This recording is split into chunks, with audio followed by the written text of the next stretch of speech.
Ibu, saya mau bertanya tentang jika krisis pangan sudah mulai terjadi, apa Ibu sudah siap untuk menghadapinya? Siap. Yang kedua, krisis bahan pangan mengakibatkan setiap pemerintah di dunia melakukan langkah-langkah antisipasi.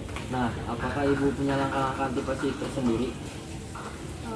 Punya antisipasi untuk krisis pangan, contoh alternatif dari penggunaan pangan itu sendiri. Jadi kita jangan misalkan nih tidak ada beras, kita harus mati karena nggak ada beras, kan enggak ya?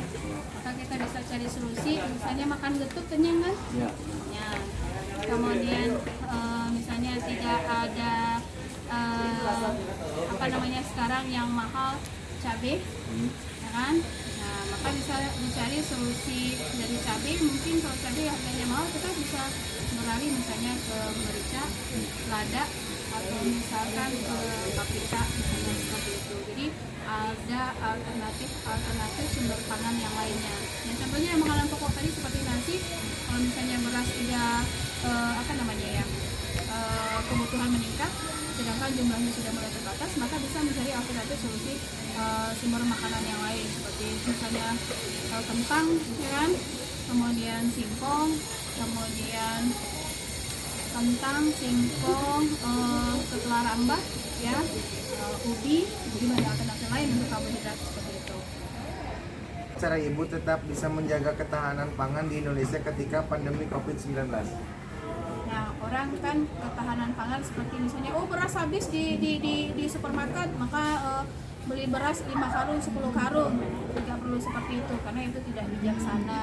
Jadi mencari alternatif lain, misalnya kalau karbohidrat itu kan bukan saja bersumber dari misalnya dari beras. Tadi sudah saya sampaikan ada sumber-sumber dari yang lain. Protein juga begitu, misalnya misalkan pangan misalnya susu berkurang, ya, susu UHT, protein. Nah, apakah protein makanya kita berbondong-bondong untuk nyari telur di pasar, kita borong, ya enggak. Jadi bisa mencari alternatif lain untuk protein, misalnya bukan saja dari telur kan, bisa dari kacang-kacangan, dari tumbuh-tumbuhan lain, dari seperti kacang-kacangan tadi, itu menjadi sumber protein yang lain. Jadi mencari alternatif lah. Jadi jangan, kita sudah orang yang berilmu pengetahuan, jadi jangan biasa fokus